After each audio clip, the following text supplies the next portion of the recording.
Un homme agresse son enfant de 4 mois qui n'a par chance aucune séquelle physique.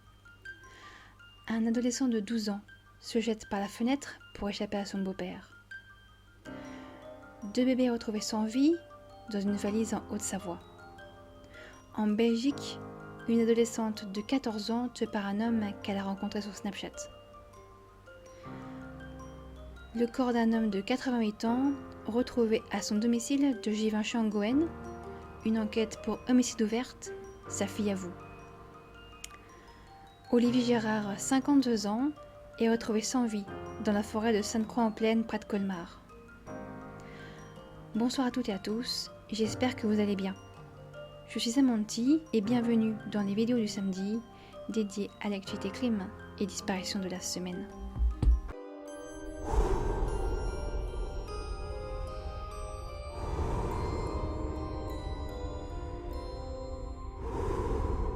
En première actualité, un homme agresse son fils de 4 mois qui n'a par chance aucune séquelle physique.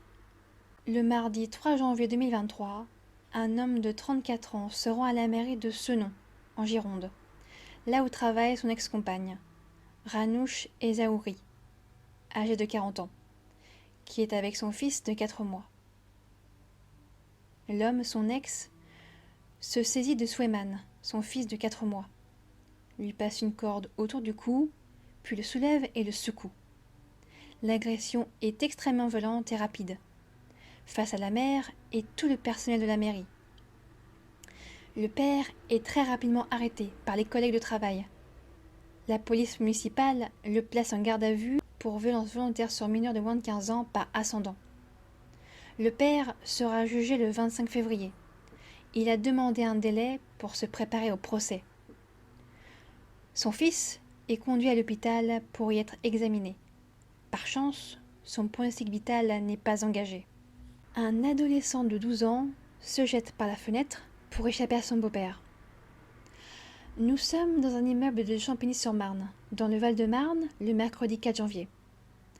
Un père de famille complètement ivre frappe, agresse et menace son épouse devant les enfants de la famille de 12, 5 et 4 ans. La mère parvient à cacher les deux petits, de 5 et 4 ans. Elle demande au plus vieux de se rendre dans sa chambre pour s'y cacher. Effrayé car son beau-père tiendrait un couteau dans ses mains, le fils de 12 ans prend la fuite en se jetant par la fenêtre de sa chambre. L'appartement est au 11e étage de l'immeuble. Après cette chute vertigineuse, le beau-père récupère son beau-fils, toujours en vie mais gravement blessé, et hurlant de douleur. Le jeune garçon est placé couvert de boue sur le canapé du salon. La police, aidée des voisins, retrouve le petit garçon, grièvement blessé et couvert de boue. À son arrivée à l'hôpital, son pronostic vital est engagé. Il est placé sous coma artificiel. Il sera à plusieurs reprises opéré. Le beau-père, placé en garde à vue, s'explique. Il aurait agressé son épouse car il la soupçonne d'avoir une relation extra-conjugale. Et l'alcool aurait été un facteur d'une agression beaucoup plus violente, conduisant à la chute du plus vieux des enfants d'une hauteur d'environ 30 mètres, car un étage mesure environ 2,50 m de hauteur en moyenne. L'adolescent est toujours, à l'heure actuelle, dans un état critique. Son beau-père, un homme de 32 ans, est mis en examen pour tentative de meurtre par conjoint, tentative de meurtre sur mineur de moins de 15 ans, violence et menace de mort. Car on ne sait pas à ce jour si le jeune garçon a sauté volontairement ou si on l'a poussé. L'enquête se poursuit. 2 bébés retrouvés sans vie dans une valise en Haute-Savoie. C'est une amie qui m'a parlé de cette triste actualité. À Rumilly, une commune de Haute-Savoie, le 1er janvier, une mère de famille appelle les gendarmes. Ils se rendent à l'intérieur d'un appartement où vivent 2 adultes et 2 jeunes enfants de 3 ans et 18 mois et ouvrent une valise. Ils découvrent à l'intérieur les corps de 2 nourrissons. Les 2 bébés semblent être décédés depuis plus d'1 an. Ils sont retrouvés dans un état de décomposition très avancé, momifiés et à l'état de squelette. Une instruction est ouverte pour homicide volontaire aggravé. Les voisins sont sous choc. Personne ne les aurait soupçonnés. La famille n'est pas très connu dans le coin, car ils ne sont installés là que depuis 3 ans. La mère, en détresse psychologique, est hospitalisée. Elle n'est pas en état d'être interrogée par les gendarmes pour le moment. L'enquête se poursuit. En Belgique, une adolescente de 14 ans tue par un homme qu'elle a rencontré sur Snapchat. C'est un abonné qui m'a parlé de cette triste affaire. Nous sommes le vendredi 6 janvier. Le corps d'une adolescente de 14 ans est retrouvé dans le bois de Saint-Jean, à Ougré, au sud de Liège.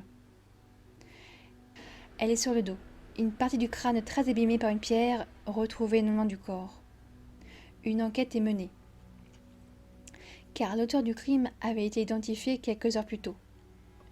Le sac de l'adolescente est retrouvé dans le véhicule du suspect, retrouvé pendu à Neupré, à une dizaine de kilomètres de la scène de crime. Le suspect était connu de la justice pour incendie volontaire, bien loin donc de l'enlèvement et du meurtre. La jeune fille n'était pas seule. Elle était avec sa sœur de 2 ans et demi, qui sera retrouvée saine et sauve dans la voiture du suspect. L'histoire commence quelques semaines auparavant. L'homme de 37 ans, Olivier Tennyson, serait entré en contact avec l'adolescente sur Snapchat, où ils auraient échangé de nombreux messages qui sont en cours d'analyse. Il aurait proposé à l'adolescente de sortir faire un peu de shopping et de la ramener chez son père. La jeune fille accepte, à une seule condition. Sa sœur de 2 ans et demi vient avec elle. Mais la jeune fille tombe dans un guet-apens. Sa sœur et elle sont enlevées à Anderlecht, près de Bruxelles, le 5 janvier. Les autopsies de la jeune fille et de son bourreau potentiel ont eu lieu le 9 janvier. Affaire à suivre. En 5e actualité, le corps d'un homme de 88 ans retrouvé à son domicile de Givenchy-en-Goële. Une enquête pour homicide ouverte. Sa fille avoue. Dans la matinée du dimanche 8 janvier, à Givenchy-en-Goële, près d'Arras, le corps d'un homme de 88 ans est retrouvé à son domicile par son infirmière. Les causes de la mort sont tout sauf naturelles. L'homme a été tué. Une enquête pour assassinat est ouverte. Et rapidement, les soupçons se tournent vers un membre de la famille. Sa fille est placée en garde à vue, au pôle criminel de Béthune. Elle avoue le meurtre, voulant soulager son père de ses souffrances. Elle l'aurait étouffé.